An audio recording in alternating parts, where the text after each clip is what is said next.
نن مشرکان نشتا مونږ او تاسو ټول الحمدلله مؤمنان مسلمانان یو د لونو جسمانی قتل نکو خو د خپل زامنو د خپل لونو روحانی قتل مونږ د خپل لاسه کو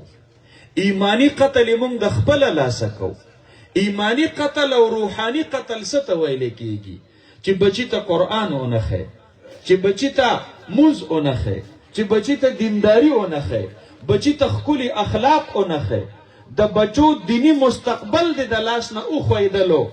گیر چاپیره نه په هغې باندې حملې شروع دي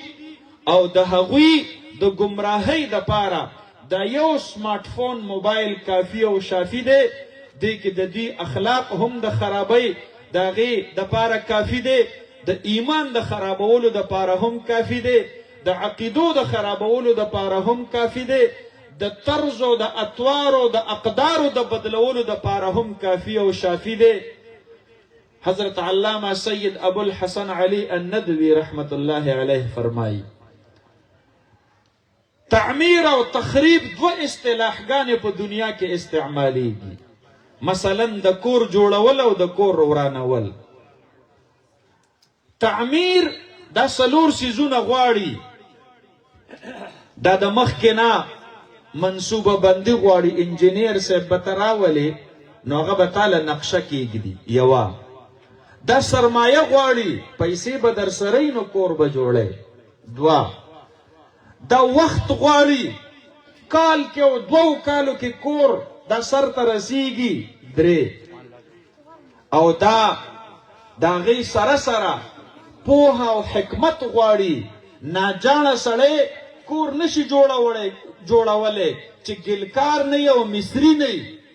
او ښه ماهره نه هر سړی کور نشي جوړولی بیا د دیوال جوړولو دپاره ځان له مصریان دي د فرنیچر دپاره ځان له مصریان دي د رنګ دپاره ځان له مصریان دي د پلستر دپاره ځان له مصریان دي د مربلو د ټایلو دپاره ځان له مصریان دي او بیا د فټینګ او د بجلی د کار دپاره ځان له مصریان دي دا څلور څیزونه په تعمیر کې ضروري وي مولانا سید ابو الحسن علی الندوی رحمت الله علیه فرمایي وی تخریب کې په دې څلورو کې د یو څیز ضرورت نشته یو کور ته ورانې انجینیر ته مشورې ته او نقشې ته ضرورت نشته د کلي ساده او ناجانه سړی ورله راوله او لوی پلک ورله ورکه او ګنتري ورله ورکه او سټک ورله ورکه او وایي دا کور ورانول دي نو دا انجینیر منصوبه بندي نه غواړي نمبر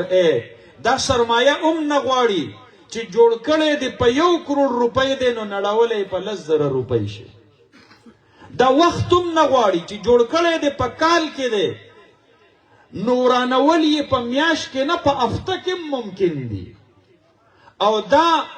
فن او مهارت هم نه غواړي چې دې دپاره به چرته هوښیار خلک وي او په هغې باندې به یې ورانې بس د کلي یو سیده ساده جټ زمیندار سړی راوله وای دا دیوالونه ورته اول دي او دا چتونه رارته اول دي خبره خلاصه مولانا سید ابو الحسن علی الندوی رحمت الله علیه فرمایي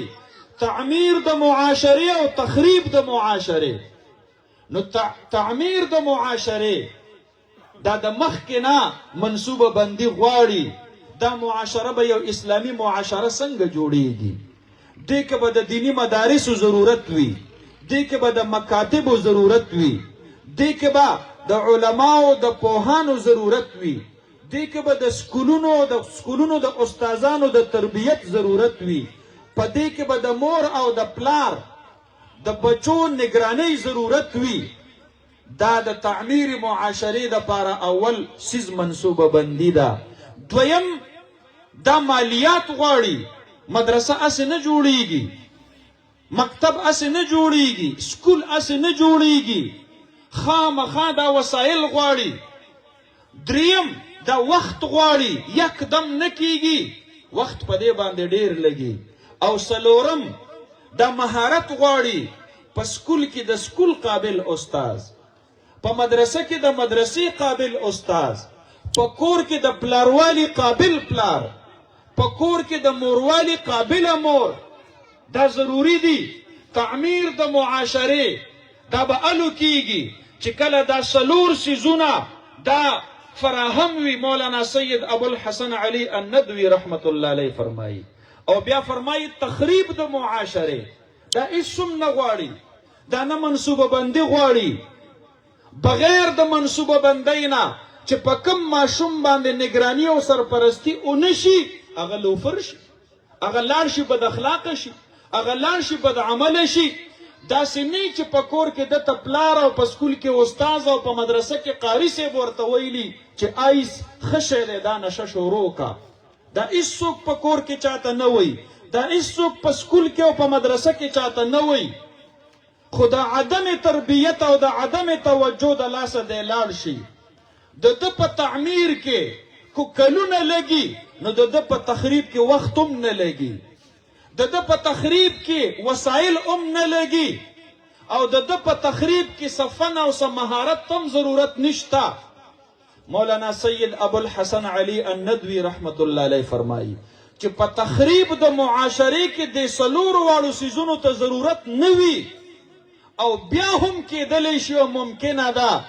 وی نن سبا د تخریب د معاشرې دپاره عالم کفر دا څلور واړه څیزونه دا بروی کار راوستی دي او هغه لګیا دي کار کوي زمونږ او ستاسو د معاشرې نه اسلامي اقدار اسلامي اخلاق اسلامي لباس او اسلامي عبادات او اسلامي معاشرت او اسلامي پرده او اسلامي حیا او اسلامي سماج دا غي د پورته کولو د پاره نن عالم کفر بلیونز اف ډالر دا هغه انویسټ کوي دا غي د پاره خپل پروجیکټونه دي دا غي د پاره خپل ادارې دي هغه مستقل لګیا دي په دې باندې هغوی د دې د پاره حکمت عملی هم کوي دا کوم سمارټ فون موبایل چې زما او ستا په لاسو کې دی تاسو نه تپوس کوم د معاشرتي بېرهروۍ ویډیو چې دې ته ورواچې وایرل کیږي او کو د یو عالم د وعظ او د نصیحت ویډیو ورته ورواچې نه وایرل کیږي ولې ځکه په شا باندې په بیک باندې هغه خلق دی هغوی سنسرز لګولی دي د ختم نبوت لفظ ته په فیسبوک باندې ولیکه په تا باندې په هغه سات باندې دغه راشي وي دا لفظ تا ولې لیکلی دی جهاد لفظ ولیکه په هغه سات په تا باندې د پاس نه پابندیانې راشي دا لفظ دی ولې لیکلی دی زمونږ د سټینډرډز وایلیشن دی وکړو هغه عالم کفر خپل سټینډرډز دا مقرر کړي دي چې کوم څیز باندې ستا د ایمان ستا د حیا ستا د عزت ستا د عفت جنازه وځي هغه څیزونه هغه وایرل کیږي هغه چلیږي نن تاسو وګورئ په دې ټیک ټاک باندې چې کوم لایو گیمونه شروع شوي دي د پښتنو پیغلو نه دا تصور چا کولی شو چې دا به لایو خلقو ته خپلې کپړې وباسي او ټولې دنیا ته به یې مخې ته ښایي پښتنو تاسو خو ډېر د ننګ خلق وئ تاسو خو ډېر د پت خلق وئ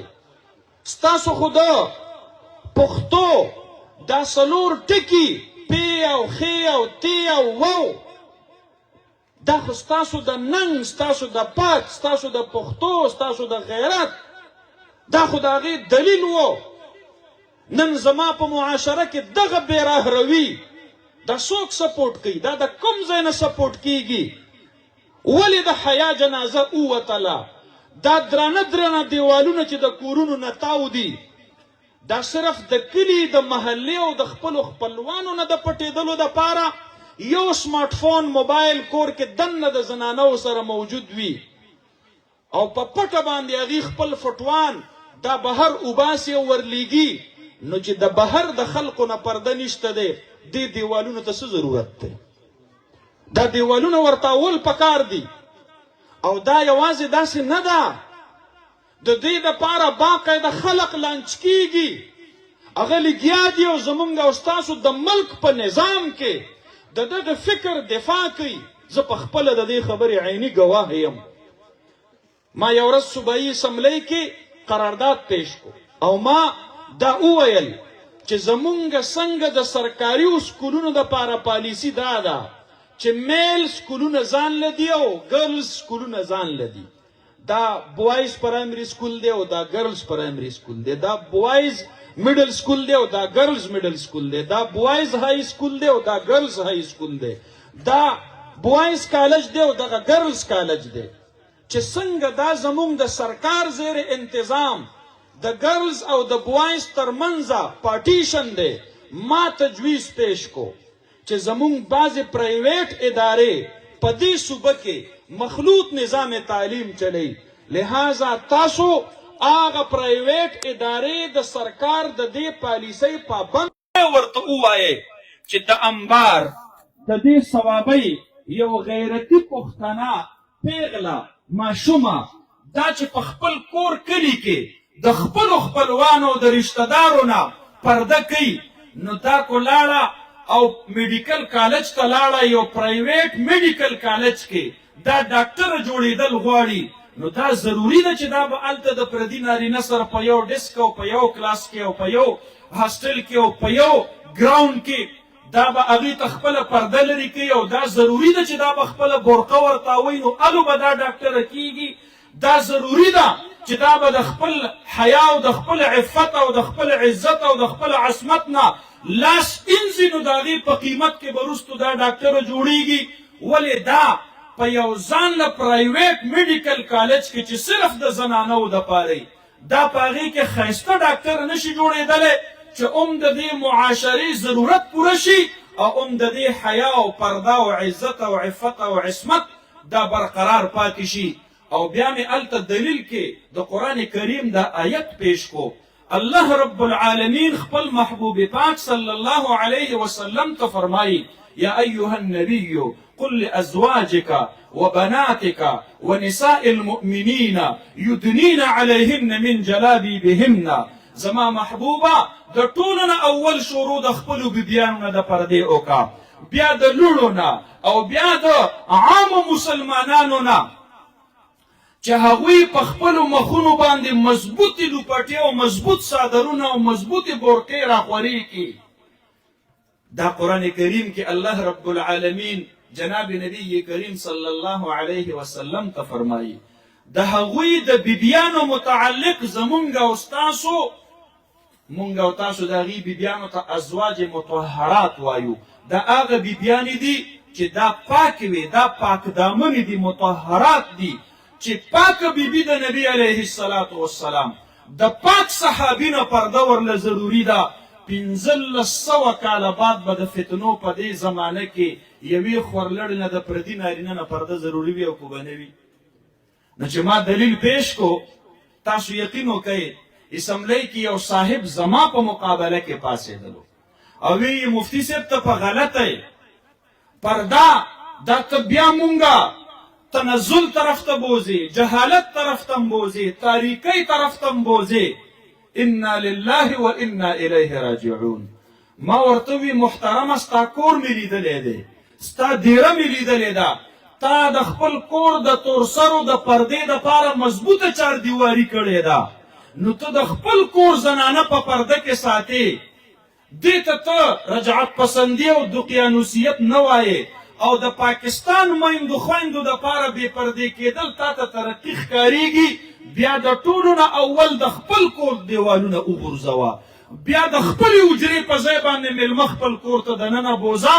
چې تا په کومه ورځ د خپلې خورلڼې او د خپلې بیبي او د خپلې لور د خپلې ماشومې د هغې پرده د مخ نه لرې کړله، زه به ومنم چې او دا ستا د ترقۍ دا سوچ د خپل او د پردو دپاره یو شان دی. زه خو چې کومه پرده او کومه حیا، کوم عفت او کوم عزت او کوم عصمت د خپل کور د زنانو دپاره غواړم، ټول وطن راته خپل کور ښکارېږي. د ټول وطن د مؤمناتو خویندو میندو دپاره هغه عزت او هغه پرده او هغه برقه غواړم چې ما د قرآن کریم آیت پیش کو.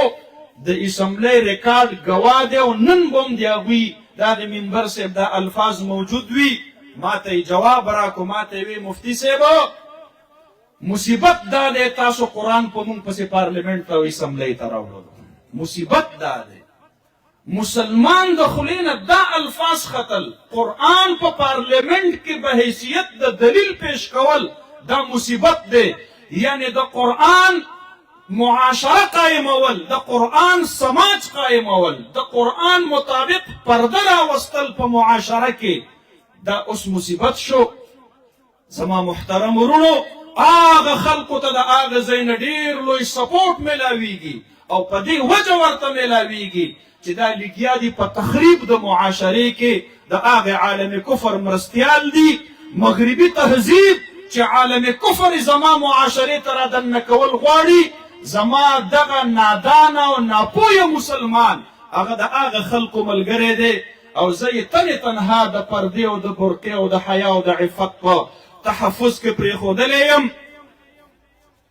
دا بله ورځ چې د پاکستان ټول قوانین دستخط شو او زما د مدرسې قانون له خبره راغله، صدر صاحب قلم پورته کو،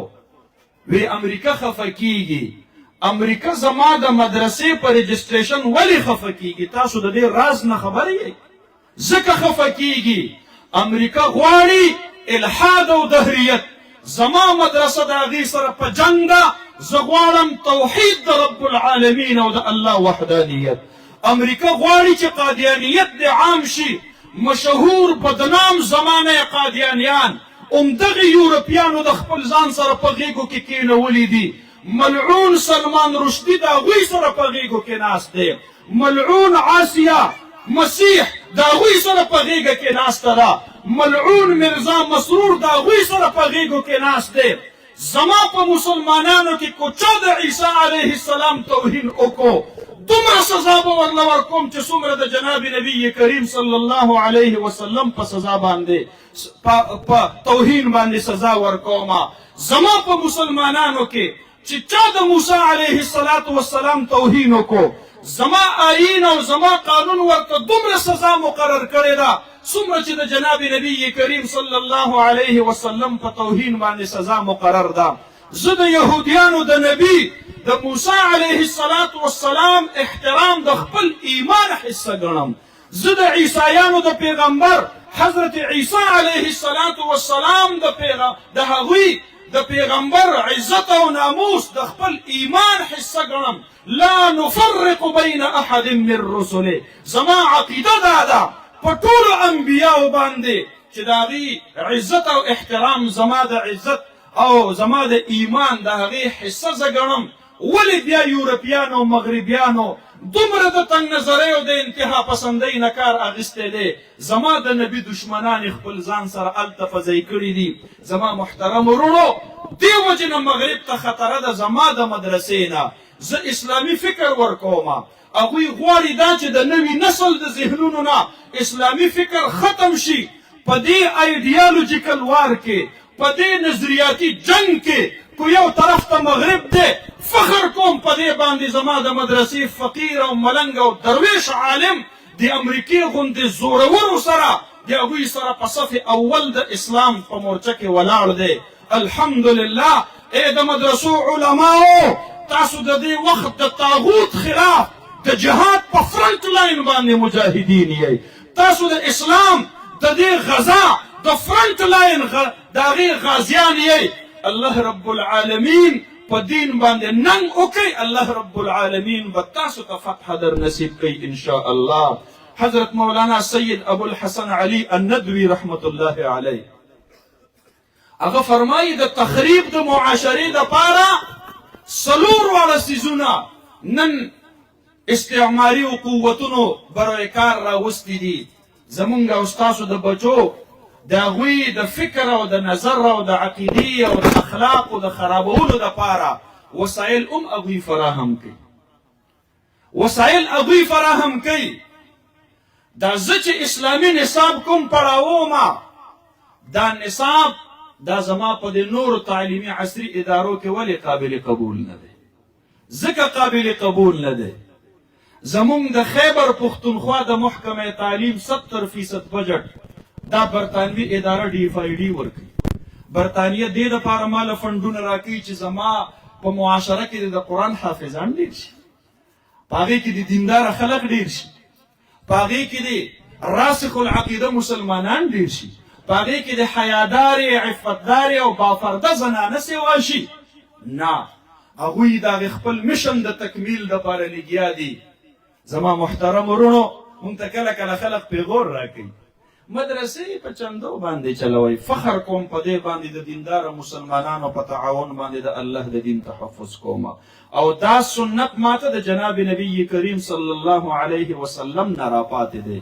زه د دیندار مسلمان نه په چنده کولو باندې نه شرمېږم، خو تاسو ته وایم چې دا ماله څوک طعنې راکوي، دا تا چې د 1947 نه تر 2024 پورې د امریکې ډالرې خوړلې دي، د برطانیې دې خوړلې دي، لوپټې دې زما د میندو خویندو د هغې په خپو کې غورځولې دي، په هغې دې پیسې اخیستې دي. زمونږ د میندو خویندو د غېږو ماشومان دې په هغې خرڅ کړي دي، په هغې دې پیسې اخیستې دي. زمونږ د پښتنو وینې نن خرڅې، په هغې باندې پیسې اخلي. ته د امریکې نه د الله د دین په خلاف کې چې کومې پیسې اخلي، ته په هغې ډالر خورۍ باندې نه شرمېږې او ما ته طعنه راکړې چې زه د دینداره مسلمانانو په تعاون باندې خپله مدرسه چلومه. شرم تاله پکار دی. مونږ فخر کوو په دې باندې. الحمدلله زمونږ دینی مدرسه د عامو مسلمانانو په تعاون باندې چلیږي. نو د خطرې الارم او د خطرې ګنټي مولانا ابوالحسن علي الندوي رحمت الله علیه فرمایي دا په هغه وخت کې بجاویږي چې کله تخریب بغیر د وسایلو، بغیر د حکمت عملی، بغیر د وخت او بغیر د مهارت نه خطرناک دی. نو چې د کوم تخریب د معاشرې په شا باندې فنډینګ شروع شي، سټریټیجي شروع شي، حکمت عملی شروع شي، په شا باندې ادارې ودرېږي، په شا باندې وسایل راشي، په شا باندې حکومتونه راشي، او صرف حکومتونه نه، بین الاقوامي ادارې ودرېږي. FATF په شا ودرېږي، UN او اقوام متحده په شا ودرېږي، ناټو غوندې بدماشان یې په شا باندې ودرېږي. بیا ستاسو څه خیال دی چې هغه تخریب د هغې نه خطره محسوسول پکار دی او که پکار نه دی؟ ډېر لویه خطره، ډېر لوی طوفان دا په اسلامي معاشره باندې را روان دی. هغې طوفان ته مخې ته بند تړل دي. جناب نبی کریم صلی الله علیه وسلم وفرمایل څوک چې په نوي نسل نه خفه کیږي، د هغې د ایمان، د هغې د عقیدې او د هغې د اخلاق حسنو، د هغې د دینداره مستقبل فکر نه کوي، لیس منا، هغه زمونږ نه دی، هغه زما امتی نه دی. زما د امتی پهچان دا دی دی به د خپل را روان نوي نسل دپاره فکرمند وي، د هغې د عقیدو د تعمیر دپاره، د هغې د عباداتو دپاره، د هغې د اخلاقو دپاره، د هغې د معاشرت دپاره، او د هغې د پاسه د الله رب العالمین ښکلی نظام نافذ کولو دپاره دی به فکرمند وي. ولم یوقر کبیرنا، چا چې د سپینګیري قدر نه کو. رحمت للعالمین فرمایي لیس منا، دا زمونږ نه نه دی. خپل معاشره کې ځوانانو د سپینګیرو قدر شروع کوي. جناب نبی کریم صلی الله علیه وسلم فرمایي کوم ځوان چې په خپله ځوانۍ کې د خپل وخت د سپینګیرو احترام وکړو، الله به دغې ځوان ته داسې له په دنیا باندې ورګرځوي، د آخرت هغه بدله ځان له ده، او د دنیا بدله به ورته الله دا ورګرځوي چې کله دې بوډاپې ته بوډاوالي ته ور ورسیږي، الله رب العالمین به د وخت د ځوانانو په زړونو کې د قدر او د احترام پرې باسي. ما من شاب اذا اکرم شیخا عند سنه الا قید الله عند سنه من یکرمه. او دریم ولم یبجل عالمین، رحمت للعالمین فرمایی چا چې زما د امت د عالمانو قدر اونکو، دا زما امتی، زما په لار دا محمدی نه دی، دی په دغه طریقه باندې نه دی روان لکه پلار چې اولاد ته ګوته وسنډی بچو کو دا کارو مکو زما زامن به نه یی. رحمت للعالمین صلی الله علیه وسلم د خپل امتی درې واضحه نښې ښودلې دي. دغه درې واړه نښې دي الله مونږ او تاسو ته نصیب کي. ما ستاسو د وړاندې حدیث ویلی بس دا راغونډومه او بیا دعا د خیر کو. زمونږ او ستاسو د دې علاقې یو ډېر لوی د علماو د کاروان مشر او د علماو خادم حاجي نور اسلام صاحب تشریف راوړی دی. نور زمونږ ډېرو درنو مشرانو هغوی تشریف راوړی دی. زه هغوی ته په خیرالۍ او هرکلی دا ورته وایم جناب نبی کریم صلی الله علیه وسلم فرمایلی ما د خپلو خبرو په آغاز کې دا حدیث تاسو ته ویلی چې د سپینو ډکو احترام کول، د سپینګیرو قدر کول الله فرمایي دا زما قدر کول دي. د حاملین قرآن عزت کول دا زما عزت کول دي. حاملین د قرآن کو د حافظ په شکل کې دی، کو د قاری په شکل کې دی، کو د مولانا صاحب په شکل کې دی، کو د مفتی صاحب په شکل کې دی، او کو د قرآن کریم داغي فکر او داغي نظام او داغي نظریه او داغي سوچ په خپل ځل کې راغسته دي او هغه په دنیا حاکم کول غواړي. دا ټول حاملین د قرآن دي. الله رب العالمین فرمایي د دې قدر اوکه داسې شو چې زما قدر دی اوکو. او دریم فرمایي اکرام د سلطان المقسط، د عادل بادشاہ چې په قرآن فیصله کوي، چې په سنتو فیصله کوي. دنه پکې د الله رب العالمین یره پرتی د عادله، د دینداره، د نیک او صالح بادشاہ عزت کول. فالسلطان العادل ظل الله فی الارض. الله فرمایي دا زما قدر کول دي. خو د ظالم بادشاہ چې د قرآن نه باغی وي، د قرآن د نظام د هغې په لاره کې رکاوټ وي او د هغې په لار کې مزاحم وي، د دینی مدرسو د هغې د رجسټریشن په لارو کې رکاوټونه ورچي، هغه خلق هغه سلطان جائر دی، هغه سلطان جابر دی. هغوی مخې ته بیا سر ټیټول د الله عزت کول نه دي، د هغې مخې ته د الله د دین حق کلمه پورته کول، دا بیا د الله رب العالمین عزت کول دي. مونږ او تاسو د دې دریم نعمت نه رونو محروم یو. 7 کالو نه پاکستان کې قرآن کریم د فرنګیانو په زنځیرونو کې تړلی شوی دی. مونږ وایو ربا الله یو ورځ به را باندې داسې راولې خدایا چې زما په نظام باندې قرآن حاکم شوی وي، نور را اوخیږي او په داسې پاکستان را اوخیږي چې د چیف جسټس آف پاکستان په ټیبل باندې د سی پی سی او د پی پی سی او د نورو کتابونو په ځای باندې قرآن کریم پروت وي. زما د سټیټ بینک آف پاکستان، زما د معیشت په پالیسی ساز ادارو باندې قرآن حاوی وي او قرآن حاکم وي. رب کریمه الله دا ټول مؤمنان خدای سوال کوي د دغه ورځې درنه، الله دغه ورځ مونږ ته را نصیب کا او د هغې دپاره به مونږ او تاسو کوشش کوو. رونو د قرآن یو قرض په ټولو پاکستانیانو باندې پورې دی. د قیامت په ورځ چې 99 سوالونه پوره کوي، یو سوال کې به عموما اهلیان پاکستان فیل کیږي چې الله ترنه دا تپوس وکړي زما نظام او زما قرآن د په وطن حاکم کړو، هغې دپاره د اواز پورته کړی، هغې دپاره د کوشش او مرسته دې کړې وه، مونږ نه دی کړی. مونږ او تاسو په دغه سوال کې فیل کیږو. دې وجې نه نن عهد کو رب کریمه ستا د قرآن حاکم جوړولو دپاره به د علماو مرسته کومه انشاء الله العزیز، کو به انشاء الله العزیز. مظلوم قرآن سره وعده وکئ، داسې مه کوئ. مظلوم او ګیلمن قرآن سره وعده وکئ. زمونږ دې ځای نه څوک په مظلومیت سره هغه رخصت شي، مونږ او تاسو پسې مرثیه او قصیدې جوړو. 7 کالو نه قرآن پاک د اهلیان پاکستان نه ګیلمن دی. ای تاسو ما ولې په دې وطن باندې نه حاکم کوئ؟ انشاء الله العزیز د قرآن دا ګیله به ختموو انشاء الله، او قرآن به په پاکستان حاکم کوو انشاء الله العزیز. لاس را سره پورته کوئ، عهد را سره وکئ. قرآن ستا مدرسې به جوړو انشاء الله، قرآن ستا د حاملینو به عزت کوو انشاء الله، قرآن تا به په دې وطن باندې حاکم کوو انشاء الله. قرآن ته زمون فخر یې، قرآن ته زمون عزت یې، قرآن ته د مسلمان د سر تاج یې. قرآن یو نه یو ورځ به دې په دغه زورورو باندې د پاسه غالب کوو انشاء الله العزیز. الله رب العالمین دې د دې دینی مدرسې دا خدمات په خپل بارگاه عالیه کې قبول او منظور فرمایي، او د دغه بچو والدینو ته دې الله رب العالمین بهترین بدلی نصیب فرمایي، او د دې بچو والدین بدل تناست وي، دې بچو باندې